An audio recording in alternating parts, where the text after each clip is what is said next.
Ating nababalitaan, ating nalalaman, itong kapatiran nag-aanyaya kaliwat kanan. Mga kapamilya, kakilala, mga kaibigan, sa aral daw nila, tayo'y makinig sana. Pwede raw sa kapilya, kahit saang lugar pa, sa US, Europa, at kahit sa Afrika. Meron din sa internet, sa YouTube, Facebook, at iba pa. Sa TV at radio ay meron din daw sila. Sa modernong teknolohiya, may evangelization ang iglesia. Pagsunod daw ito sa aral ng Mesyas, sa buong kinapal, ipangaral ang aral niyang wagas. Kung sumampalataya, sumunod sa kanya, maliligtas daw sa pagbabalik niya. Nagpupumilit, minsay nangungulit, itong ini-invite, malapit nang magalit. Pinagtataguan at tinatakbuhan. Karapatan naman nila na sila'y umayaw.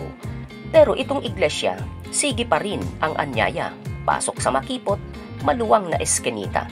Minsay naliligaw, di alam kung nasaan na. At ang masakit, minsay namumura. Alam nyo ba ang tito ko ay natutong magsaka? Sa kakaiwas niya sa bukid na malagi siya. Wag lang daw maimbita ng kapatirang iglesia.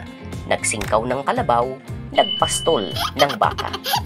Pero alam nyo ba mga kababayan, may mga nag-iglesia pala na walang umakay. Sila ang nagkusang makinig ng aral, hinanap ang kapilya nitong kapatiran.